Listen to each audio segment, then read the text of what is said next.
Good Sunday morning, everybody. Welcome to another thrilling episode of Bill's Model Bench. And today we have Model Cars and Coffee, hosted by Paul over at Left Coast Model Car Builds. Paul, thank you for putting this on. And let's see, get a little sip of my coffee here. And rest assured, my subscribers and everybody who's viewing this channel, my workbench is still messy. I work on my workbench. It's not a showpiece, and it never will be. So anyway, zipping right along. Okay, I'd like to give a shout out to Glenn over at Glenn's Models. He's had some loss in his family, and our thoughts and prayers go out to him. Glenn, I am working on the T-Bird Piranha project a little bit. I swear I had that glued on.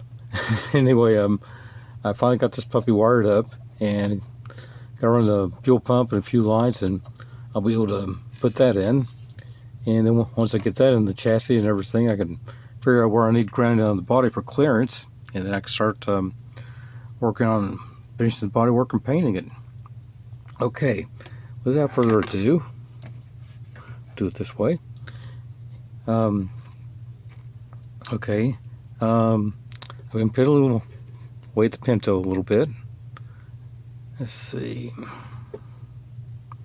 As you can see, I narrowed the front bumpers. Everything's just taped on, guys. I did get the hood scoop installed and did a little grinding last night.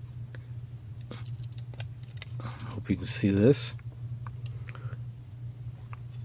Okay, and rear bumper, you can see I narrowed it also, and I've tucked it in a little bit so it doesn't look like a railroad tie.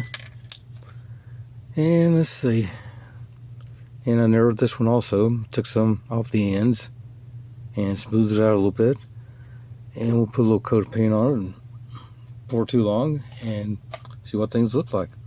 My old buddy Dean over at Bench Racing Garage, and Jeff, the bearded guy, Jeff Lawless, the bearded guy. Coffee hasn't kicked in, guys, sorry. But anyway, Jeff's got his finished. Dean's got his painted. I'm probably a little bit further behind and everything. But, you know, I hope to get caught up before too long. Anyway, let's see. Thought I'd show you guys something built several years ago for Model Cars and Coffee. I'll move Dick out of the way. This is the Revell 70 Mach 1. I was so excited when this came out and everything. Had a few, the kit itself had a few flaws.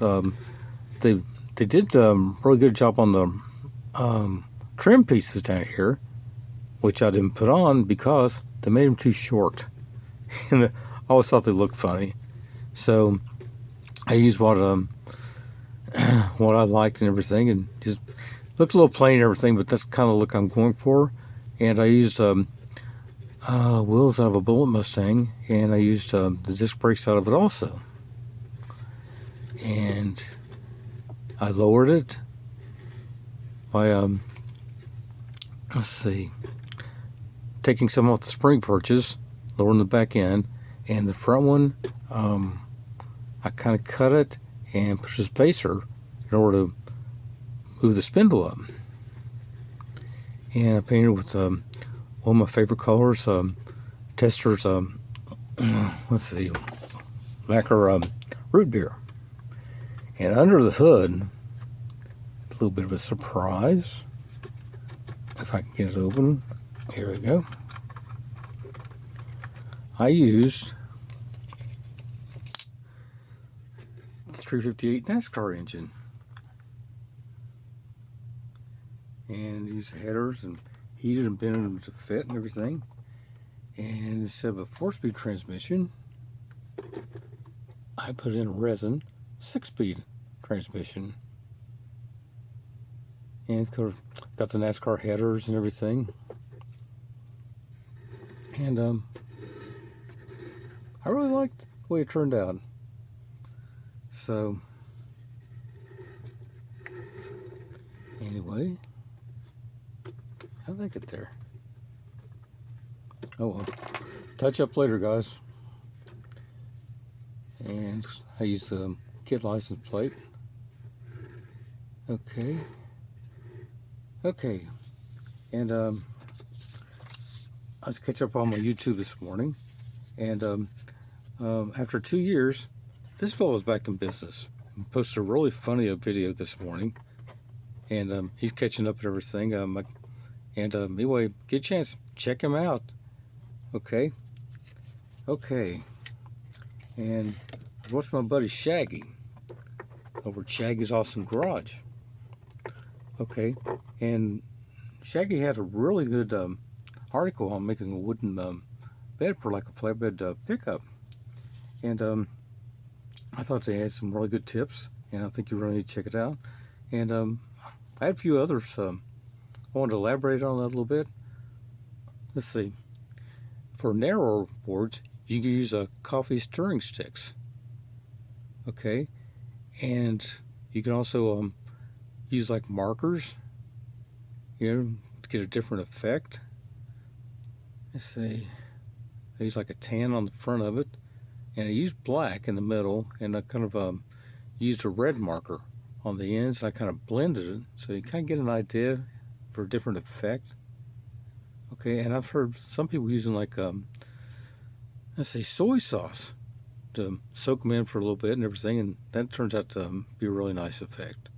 So, guys, try to experiment a little bit and see what you can come up with. And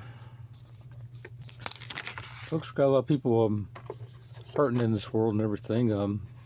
Let's see, people are going through a lot. I know Mark, the mediocre modeler, he's having some issues with his family. Certainly use your prayers, and I think all of us could use some prayers. So anyway, I'm going to get down to the house of the Lord in a little bit and try to say a little prayer for everybody. And anyway, I do have some good news also. I'm going to be retiring next couple weeks, and which will probably give me a little bit more time to work on models and put out some more content and do a few things around the house and spend some time with my grandkids, and I'm looking forward to it. So anyway, folks, I hope you have a blessed day. Be sure to spend some time with your family, spend some time with your workbench, and most of all, God bless you.